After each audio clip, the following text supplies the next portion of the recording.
La pandemia, la crisis económica, la migración latinoamericana a Estados Unidos y de África a Europa y las guerras de Ucrania y Palestina nos hacen ver que hay un nuevo orden. Y en ese nuevo orden, Crimea es para Rusia lo que Galápagos es para Estados Unidos. Con Crimea, Rusia ha tenido desde hace 200 años el control del Mar Negro y el Mar Mediterráneo en el lado oriental. Con Galápagos, Estados Unidos tiene desde el gobierno de Lenin Moreno y anteriormente desde 1941 a 1946 el control del Océano Pacífico, que es ahora la mayor vía de comunicación y transporte transoceánico del mundo. Además controla el Canal de Panamá, que es estratégico para Estados Unidos, y fundamentalmente ahora con Ecuador, donde tiene el control absoluto del país. Tiene un presidente norteamericano colocado en ese país. Es el primer presidente nacido en Estados Unidos, educado en Estados Unidos y al servicio de Estados Unidos en el siglo XXI, porque antes ya lo tuvimos con Galo Plaza en 1956-58 y también con Sixto Durán Ballén. Pero este es el presidente norteamericano de Ecuador en el siglo XXI. Hoy Ecuador está en una guerra, la guerra al narcotráfico, que es una guerra que Estados Unidos la está perdiendo desde 1974 y en la cual el problema fundamental es el precio de la cocaína y la demanda de cocaína. Tras la pandemia, Estados Unidos no solamente que sufrió un shock por la gran mortandad de personas de la tercera edad, especialmente y con enfermedades previas. Ahí había mucho diabético, mucho hipertenso, mucho obeso en Estados Unidos, que fueron los que más murieron. Tras eso, el efecto secundario ha sido el efecto sobre los jóvenes. Estados Unidos vive el problema de que los jóvenes en ese país no ven que su futuro sea mejor que el de sus padres.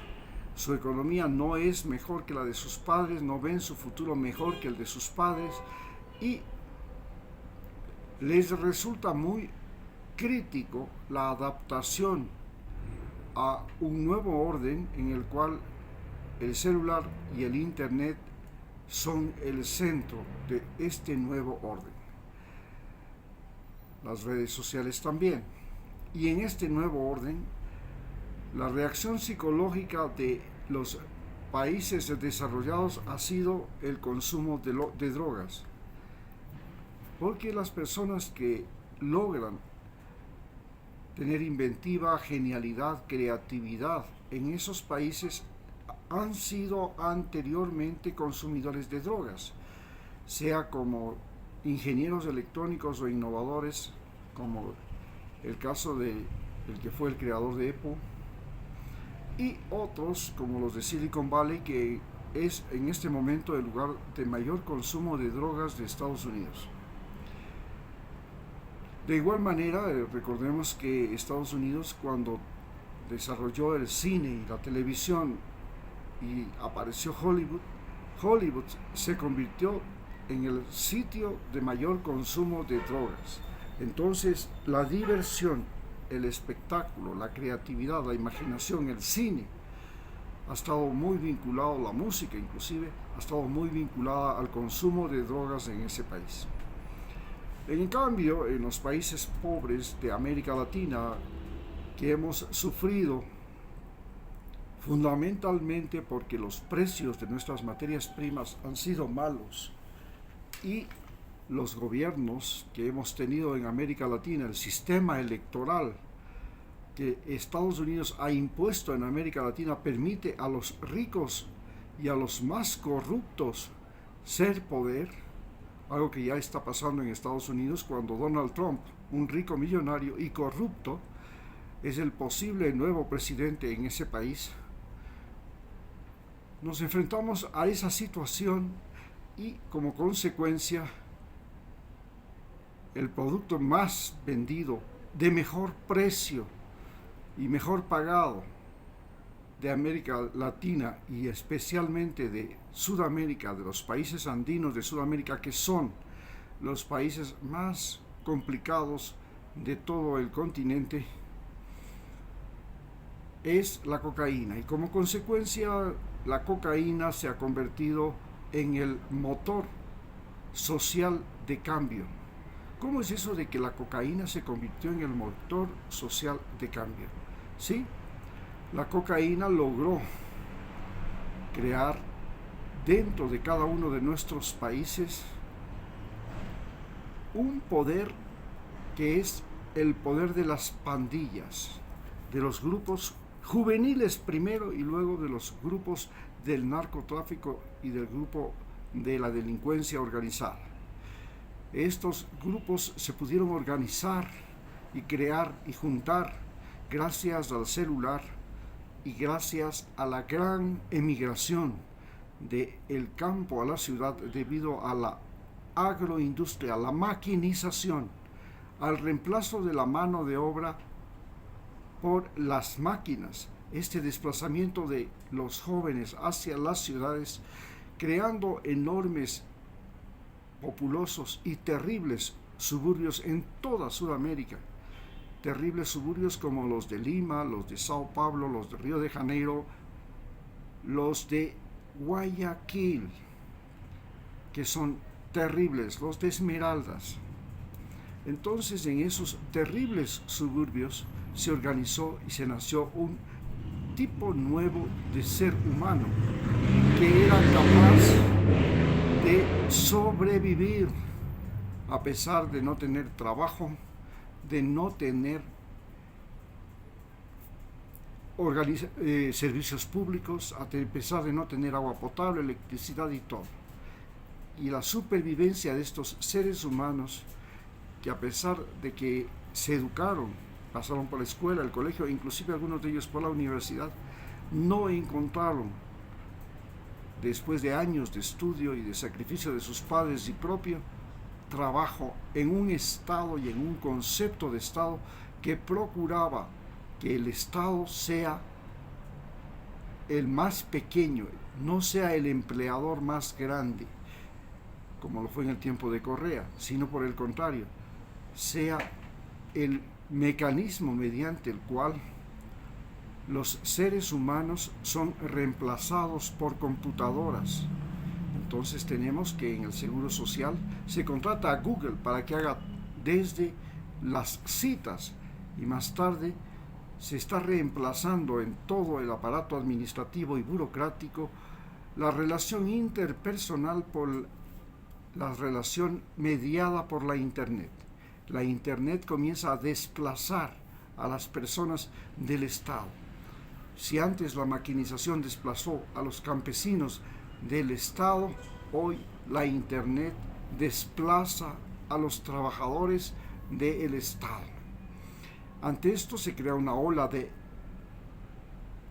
desocupados que tienen deudas, que tienen que pagar agua, luz, energía eléctrica, tienen que pagar medicinas, alimentos, arriendo, pero no pueden, no hay plata, no circula el billete, no hay trabajo. Entonces se crea una ola migratoria espantosa desde Ecuador, desde Venezuela hacia Estados Unidos, y nos convierte a los ecuatorianos en invasores de Estados Unidos.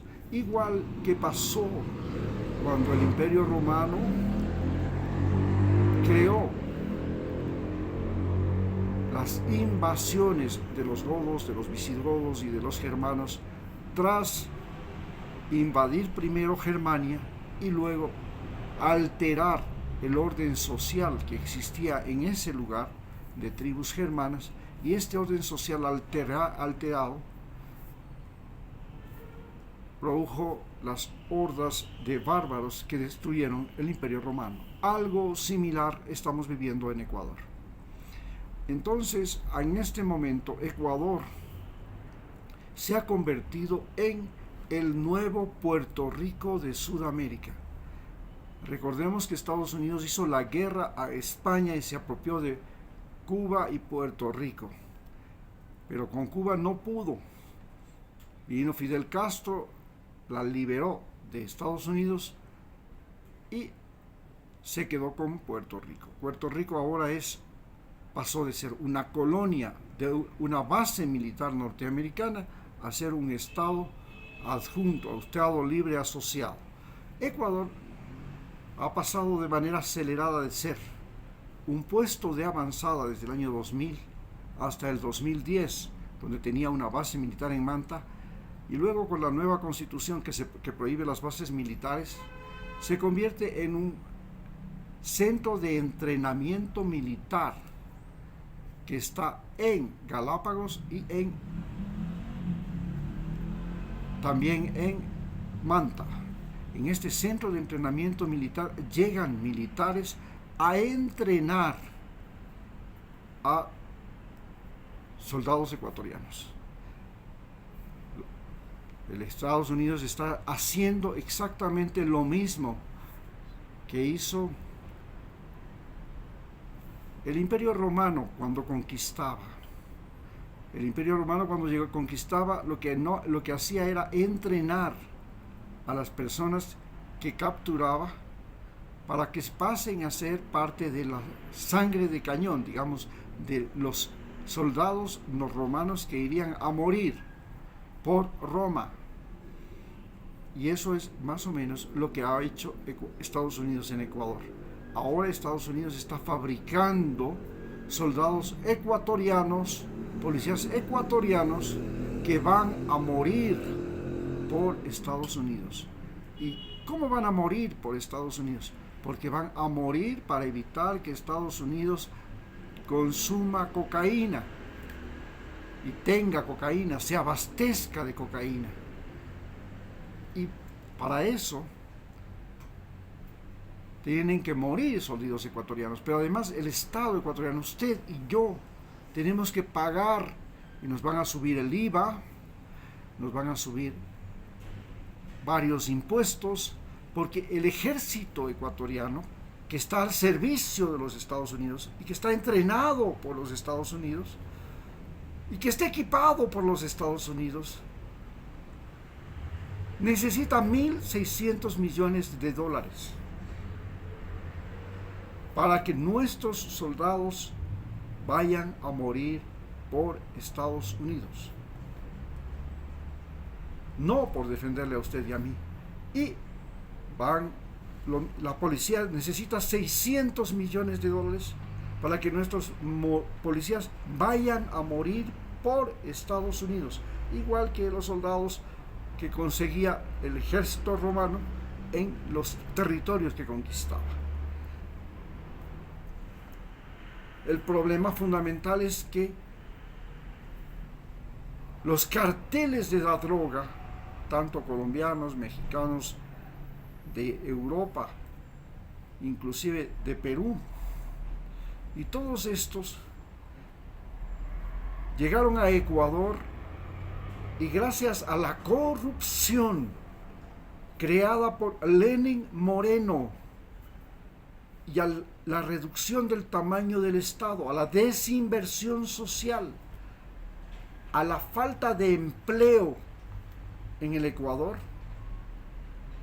encontraron tierra fértil para reclutar niños, jóvenes e inclusive adultos que están dispuestos a morir y a matar por llevar cocaína a Estados Unidos, por vender cocaína en Ecuador. Y no solamente que están dispuestos a eso, sino que se convirtieron en el terror de los ecuatorianos. Gente que llega a su casa a pedirle rescate, como la mafia rusa en Rusia, que pedía krisha a todo el mundo, que convirtieron al Ecuador en un país botín, ya no solamente botín de los políticos, botín de los banqueros, como ha sido hasta ahora, donde inclusive se han repartido cargos públicos, obras públicas, etcétera, etcétera, y hasta los préstamos internacionales. El endeudamiento externo ha ido a parar como botín de los políticos, de los banqueros. Ahora usted y yo y todos los ecuatorianos nos convertimos en botín de los delincuentes de Guayaquil y la costa ecuatoriana, de los carteles, de los lobos y todo, que ahora ya no solamente están en la costa, sino que inclusive el cartel de los lobos, que es más grande que el cartel de los choleros, tiene su mayor imperio y poder en la sierra e inclusive en la Amazonía. Entonces, esta gente se convirtió en nuestros opresores, en el terror de nosotros. La gente que secuestra, la gente que mata, la gente que roba, la gente que asesina. Y este es lo que le ha permitido a Estados Unidos, estos bandidos, estos pillos, estos desgraciados, son los que le han permitido a Estados Unidos convertir a Ecuador en Puerto Rico de Sudamérica. Ahora somos el Puerto Rico de Sudamérica. Tenemos desde el presidente, que es norteamericano, la juez, la fiscal, que es respaldada y apoyada e impuesta por la embajada norteamericana y por las Cortes de Justicia de los Estados Unidos. Los norteamericanos ya controlan ahora ya las cárceles, controlan el ejército, controlan la policía y nos enseñan mediante instructores que ahora tienen libre acceso, los llamados contratistas o mercenarios norteamericanos, que es el verdadero nombre. Estos mercenarios ahora vienen no solamente a enseñar, sino a decir y a dirigir esta guerra interna, este conflicto armado interno en Ecuador. Muchas gracias.